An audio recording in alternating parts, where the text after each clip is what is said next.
IPhone tip number 33। अच्छा, ये videos और फोटो सीरीज की दूसरी वीडियो है। इसमें आज हम आईफोन की कैमरा ऐप के मुख्तलिफ फीचर्स को सीखेंगे। जो मुख्तलिफ निशान आपको नजर आते हैं, इनका क्या मतलब है, फोटो कैसे आप अच्छी क्वालिटी के ले सकते हैं, वगैरह वगैरह। आपका टाइम कीमती है, लिहाजा वीडियो शुरू करते हैं। तो मैं कैमरा पे क्लिक करूंगा। अच्छा, अब आप देखें कि ये जो ऊपर कुछ फीचर्स नजर आ रहे हैं आपको, इनमें ये जो राइट साइड वाला है ये है लाइव फोटो। लाइव फोटो का मतलब ये है कि अगर मैं इस फीचर को ऑन करूं, इस वक्त ये ऑफ है, तो जब भी मैं कोई फोटो लूंगा तो कैमरा उससे 1.5 सेकंड पहले और 1.5 सेकंड बाद एक छोटी सी वीडियो ही समझ लें आप उसको, उस तरह का फोटो लेगा। यानी उन सारे फ्रेम्स को कैप्चर करेगा उन 3 सेकंड के दौरान। तो बाजू का आपको फोटो जरा सा हिलता हुआ नजर आएगा। ये फीचर उस वक्त बहुत ही खूबसूरत लगता है जब आप किसी ऐसी जगह हो जहां पानी है। इसके अलावा भी इसके बहुत से फायदे हैं। एक ये कि इससे जिफ किस्म की फाइलें बनाई जा सकती हैं। दूसरा ये कि आपको 3 सेकंड के फ्रेम्स मिल जाते हैं, उनमें से जो बेस्ट हो उसको अपने फोटो के तौर पे आप सेव कर लें। लेकिन आम तौर पे इसे आप ऑफ ही रखा करें। जब ये स्क्रीन आपको नजर आए तो आप यहाँ पे हल्का सा इसको ऊपर की तरफ करेंगे तो यहाँ ये सारे फीचर्स हमारे पास अवेलेबल हैं। उल्टे हाथ पे ये पहला जो है ये फ्लैश लाइट का फीचर है। अगर मैं इस पे क्लिक करूं तो ये मुझे 3 ऑप्शन दिखा रहा है। इस वक्त ये फ्लैश ऑटो पे सिलेक्टेड है, यानी अगर तस्वीर खींचते वक्त लाइट की जरूरत होगी तो फ्लैश चलेगा, वरना नहीं। अगर मैं चाहूं तो इसे ऑन पे रख लूं या ऑफ पे रख लूं, तो जो भी सेटिंग होगी वो यहाँ नजर आएगी। मतलब अगर मैं ऑफ करूंगा तो देखें कि वहां एक लाइन आ गई है। अब अगर इससे अगले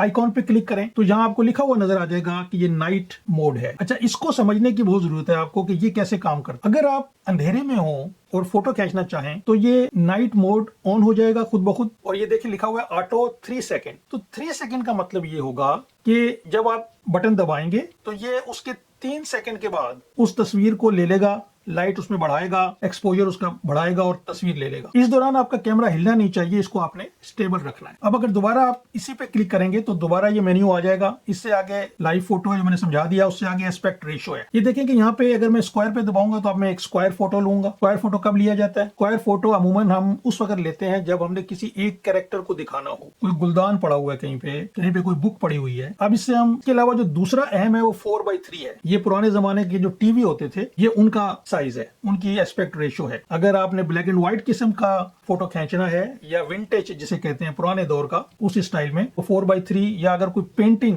के लिए आपने खींचना है, पेंटिंग्स का भी ये होता है साइज। लेकिन आम तौर पे जो हम फोटो खींचना चाहते हैं वो 16:9 होता है, यानी ये फुल स्क्रीन। तो आप देखेंगे स्क्रीन का साइज बड़ा हो गया। तो इस तरह आप एस्पेक्ट रेशियो को सेट कर सकते हैं। उससे आगे ये प्लस माइनस जो लिखा है ये एक्सपोजर है। एक्सपोजर का मतलब होता है लाइट, कितनी लाइट आप बढ़ाना चाहते हैं। अब ये देखें कि मेरे सामने कुछ बुक्स पड़ी हैं, तो अगर मैं इस प्लस माइनस को सिलेक्ट करूं पहले, और अब अगर मैं राइट की तरफ लेके जा रहा हूं तो देखें लाइट कम हो रही है, एक्सपोजर कम हो रहा है। अगर मैं लेफ्ट की तरफ लेके जाऊं तो इनका एक्सपोजर या लाइट इनमें बढ़ती चली जा रही है। हालांकि मेरी कमरे में तो वही लाइटें हैं, लेकिन कैमरा इसका सेंसर है, उसकी सेंसिटिविटी यानी उसकी हसासियत को बढ़ा रहा है, जिसकी वजह से वो थोड़ी लाइट को ज्यादा दिखा रहा है। तो ये एक्सपोजर हो गया आपका। इससे आगे टाइमर है, 3 सेकंड या 10 सेकंड का आप टाइम सेट कर सकते हैं। अच्छा, याद रखें कि जब भी आप टाइमर सेट करके फोटो लेना चाहें तो आपका जो कैमरा है वो किसी दीवार के साथ लगा हो या किसी चीज के साथ खड़ा हुआ हो, और फिर आप टाइमर ऑन करें और उसके सामने आ जाएं। पहले अपनी पोजीशन आप देख लें कि आपको किस पोजीशन पे आना है, और आप 3 सेकंड या 10 सेकंड के अंदर उस पोजीशन पे आ सकते हो। तो फिर आप आ जाएं, तो ये 3 सेकंड या 10 सेकंड के बाद आपका फोटो ले लेगा। इस पे दोबारा मैं क्लिक करूंगा और इससे अगला जो है ये फिल्टर्स हैं। फिल्टर्स को आप फोटो लेने से पहले भी अप्लाई कर सकते हैं और बाद में भी। मसलन मैं ये फिल्टर अप्लाई करूं तो देखें कि इस पे खास कलर आ गया है। अगर दूसरा फिल्टर होगा तो एक डिफरेंट किस्म की लुक आ रही है इस पे। तो इस तरह से आप फिल्टर्स को इस्तेमाल कर सकते हैं, फोटो खींचने के बाद भी कर सकते हैं। अच्छा, ये तो थे इस फोटो के अंदर के फीचर। अब जरा इससे बाहर चलते हैं। तो वीडियो मोड में अगर हम जाएं तो आप ऊपर देखेंगे राइट साइड पे HD लिखा हुआ है, HD 30। अगर इस पे मैं क्लिक करूं HD 60, यानी मैं अपनी रिकॉर्डिंग की जो टाइप है, जो मैंने इससे पिछली वीडियो में समझाया था, यहां से भी आप उसको सिलेक्ट कर सकते हैं कि हाई डेफिनेशन 30 फ्रेम्स पर सेकेंड या 60 फ्रेम पर सेकेंड, या अगर इस पे मैं क्लिक करता रहूं 4K 60 आ जाएगा। तो ये सारे ऑप्शन यहां से भी आप वीडियो के लिए सिलेक्ट कर सकते हैं। अच्छा, वीडियो का एक तरीका ये है कि अगर आप इस फोटो मोड में भी हों और आप इस दरमियान वाले बटन को दबा के रखें तो आपकी वीडियो बननी शुरू हो जाती है। और अगर आप उंगली हटाना चाहें तो दाएं तरफ करके उंगली हटा दें तो ये खुद ही वीडियो मोड में आ गया है और ये वीडियो बना रहा है। इस दौरान अगर फोटो लेना चाहें तो इस सफेद वाले पे क्लिक करें तो इस दौरान एक फोटो भी ले लेगा और वीडियो को आप रोक भी सकते हैं। तो तो अब एक वीडियो बन गई, एक फोटो आ गया और आपने फोटो मोड से स्टार्ट किया था। अच्छा, आप पोर्ट्रेट की बात करते हैं तो पोर्ट्रेट मोड में जब आप आते हैं तो अब आपके पास लाइटों के मुख्तलिफ ऑप्शन है। चलिए मैं अपना पोर्ट्रेट लेने की कोशिश करता हूँ। तो अब मैंने कैमरे को